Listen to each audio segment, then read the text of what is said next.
ಸಂಗೊಳ್ಳಿ ರಾಯಣ್ಣ. ಕಿತ್ತೂರಿನ ಚೆನ್ನಮ್ಮನೊಂದಿಗೆ ಸಂಗೊಳ್ಳಿಯ ರಾಯಣ್ಣನ ಹೆಸರು ಅಜರಾಮರ ಮತ್ತು ಆದರ್ಶಪ್ರಾಯವೆನಿಸಿದೆ.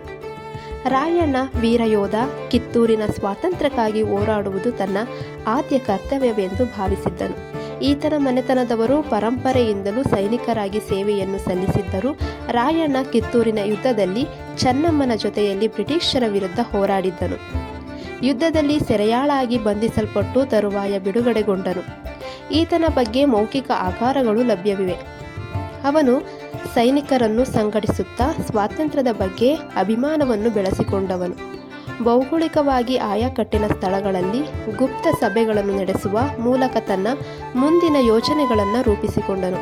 ತಕ್ಷಣದ ಅವನ ಉದ್ದೇಶಗಳು ಯಾವುದೆಂದರೆ ಬ್ರಿಟಿಷರ ಆಡಳಿತ ಯಂತ್ರದ ಪ್ರಮುಖ ಅಂಗವಾಗಿದ್ದ ತಾಲೂಕು ಕಚೇರಿಗಳು ಹಾಗೂ ಖಜಾನೆಗಳನ್ನು ಲೂಟಿ ಮಾಡುವುದು. ಮೊದಲು ನಂದಗಡ ಮತ್ತು ಕಾನ್ಪುರ, ತರುವಾಯ ಸಂಪಗಾವಿ ಆತನ ಕಾರ್ಯಾಚರಣೆಗಳ ಸ್ಥಳಗಳಾದವು. ಆತನ ಸೈನ್ಯ 500ರಷ್ಟಿತ್ತು. ಬ್ರಿಟಿಷರ ಸೈನ್ಯಕ್ಕೆ ಸಹಾಯವನ್ನು ನೀಡುತ್ತಿದ್ದ ಹಳ್ಳಿಗರು ಅವನ ಆಕ್ರೋಶಕ್ಕೆ ತುತ್ತಾದರು. ಬ್ರಿಟಿಷರು ರಾಯಣ್ಣನು ರಾಣಿ ಚೆನ್ನಮ್ಮನ ಕುಮ್ಮಕ್ಕಿನಿಂದ ಸೈನ್ಯ ಕಾರ್ಯಾಚರಣೆಗಳನ್ನು ನಡೆಸುತ್ತಿದ್ದಾನೆ ಎಂದು ಭಾವಿಸಿದ್ದರು. ಹೀಗಾಗಿ ಚೆನ್ನಮ್ಮನನ್ನು ಬೈಲಹೊಂಗಲದಿಂದ ಕುಸುಗಲ್ಲಿನ ಸೆರೆಮನೆಗೆ ಸ್ಥಳಾಂತರಿಸಿದರು. ರಾಯಣ್ಣನನ್ನು ಸೆರೆ ಹಿಡಿಯಲು ಬ್ರಿಟಿಷರು ಒಂದು ಸಂಚನ್ನು ರೂಪಿಸಿದರು. ಕಿತ್ತೂರಿನ ಚೆನ್ನಮ್ಮಳನ್ನು ವಿರೋಧಿಸುತ್ತಿದ್ದ ದೇಸಾಯಿಗಳನ್ನು ಪ್ರಚೋದಿಸಿದರು. ಅಮಲ್ದಾರನಾಗಿದ್ದ ಕೃಷ್ಣರಾಯ ಎಂಬುವವನು ಈ ಸಂಚಿಗೆ ಕೈಜೋಡಿಸಿದನು.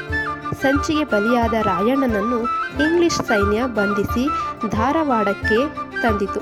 ಆತನ ಬಂಧನದ ನಂತರ ಆತನ ಸೈನಿಕರು ಶರಣಾಗತರಾದರು.